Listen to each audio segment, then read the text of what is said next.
السلام عليكم ورحمة الله وبركاته. مرحبا بكم أيها الطلاب الكرام. اليوم سنأخذ الدرس الرابع الجزء الثاني. Today we're gonna take lesson 4, part 2. Last lesson, the lesson before this one, we took a very important word, fi. And we also took ala. And we categorized what part of speech these two words come from. If you don't know or you haven't grasped what the meaning is of fi and ala, you need to really go back and look at the previous lesson. If you feel comfortable, then we're going to take some more examples and we're going to explain this a little bit further. We're taking a few new things also. We're going to go ahead and take the dhamir huwa, dhamir munfasil, and this dhamir, it's going to be categorized under the ism category. Remember we did the parts of speech and we said we have al-asma, and then we took al-af'al, and we also took, make sure I don't trip over on camera, that would be funny, huh? Al-asma, al-af'al, and al-huroof.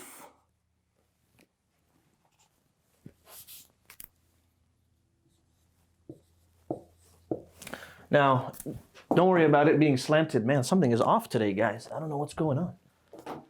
Al-asma are the nouns, al-af'al are the verbs, and al-huroof, and I was saying don't worry about it being slanted. What category does fi come under and ala? It comes under the huroof, right? Because it's not a verb, it's not a noun. Huwa. What does a huwa come under? Now this does not just mean ism as in name, like you would say Muhammad or you would say Khalid or any other name you might have. It includes different types of nouns. This is called a dhamir. Dhamir are pronouns. And they come in male, they come in masculine, feminine, and they always end in a specific way. Huwa. Huwa will always be huwa. There's never going to be a part where you say hu. There's never going to be a part where you say huwi. It always stays the same. And what they call that when the word stays the same is mebni. Okay? So all these terms are getting thrown out there, guys. And what I like to do is mention it to you one time, and then when we go to the actual lesson where we take it, it kind of clicks when you've already heard it from before. So for the time being, asma, we have huwa, and we also have hiya that we're going to take. What do they mean? He. And if that's the masculine version, what is the feminine version? Right? She. And depending on what comes after this word is going to determine if is in there. That looks like it's one word. Hold on. Huwa is he, and it can mean he is. Hiya is she, and it can be she is, depending on the context. All right. So we have huwa and hiya. They're the masculine form, masculine pronoun. Sorry, I was distracted. I was looking at my brother. He was doing some work, and I was like thinking, oh, what's going on with that? Anyways, we're good. So you have huwa. I'm going to write it one more time. And hiya. Sometimes this can be he, is, and here's another thing. And at times it can also be it, if it's a masculine object. She is, and it also can be it, if it's a feminine object. Okay? And you're going to use the same word. In Arabic language, there's always he, there's always she, and it has a gender. It's always going to have a masculine or a feminine form. And there's no spectrum. It's he or she. There's not an in-between gender in the Arabic language.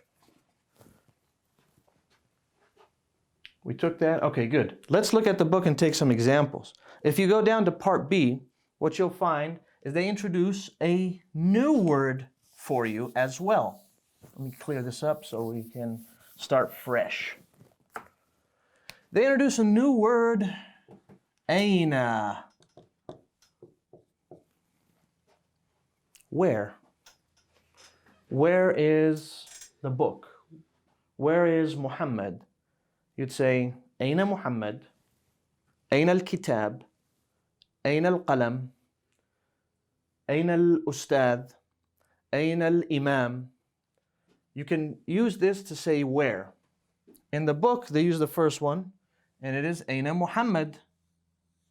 You guys see how you do that meme? You start from here, and you kind of go down. It looked better the first time. Muhammad is not only is it a noun, but it is also what is called a alam. Excuse me. And when we say alam, it means an actual name, right? And here we have aina Muhammadun. It ends that way because this is not a harf jar. This is going to come under adatul istifham, or it's going to come under what do they call it? A noun of inquiry, right? So aina means where, Muhammad. Let's translate these one by one. Aina is what? Where. And Muhammad, we know that is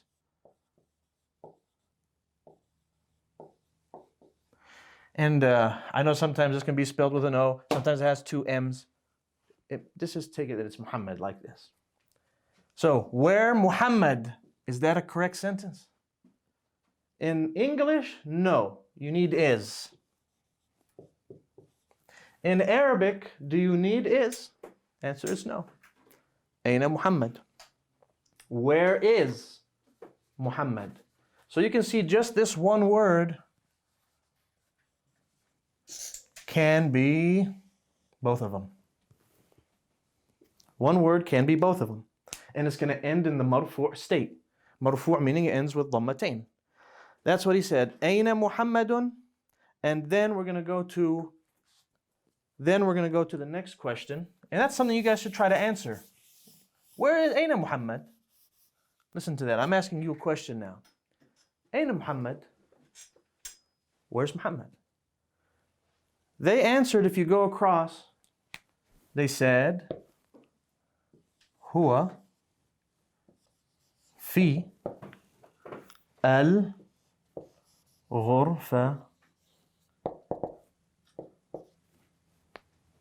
T. So I'm asking you now, Ain Muhammad? Where's Muhammad? What would you say? Huwa, he is. Fi, what's the meaning of fi, guys? Fi means is. I'm sorry, in. He is in. Al-ghurfati. What's the meaning of ghurfa? This space that we're in is a ghurfa. You get rid of the alif and lam. Ghain doesn't start like that at the beginning of a word.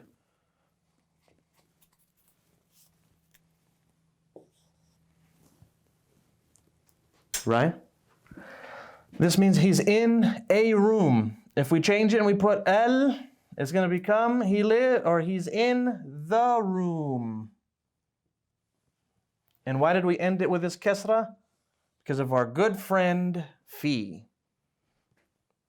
Next, we're going to take wa aina yasiru. Next line. Aina yasir. I'm asking you guys. Aina yasir. You should answer with the line that is across from that. Huwa fi al-hammam. Okay. So now we're learning to respond to aina. You can say huwa. If you're talking about he. Huwa fi. this sentence structure right here, this part of it, means he is in. And then it says, Al-Hammam. Make sure you get your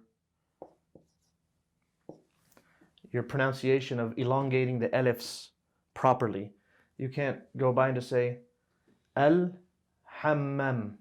Al-Hammam. You have to make sure that alif is clear. Al-Hammam. Next, we want to also identify what is this doing.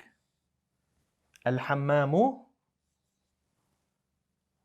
No, the correct answer is Al-Hammami because of that fi. What's the meaning of hammam? The meaning of hammam is the bathroom. And we're going to go ahead and take one more, and then we'll conclude this lesson and start with the next one.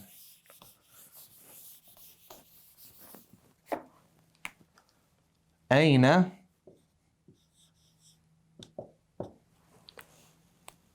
آمنة.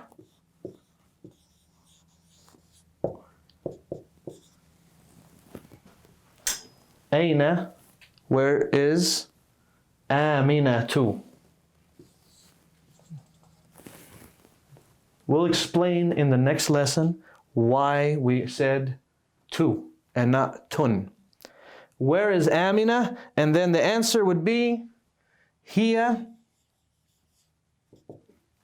fi al-matbakhi.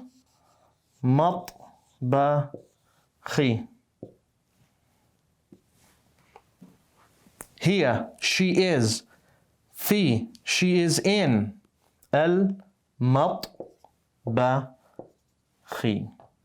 And remember what I said about pronouncing the words together.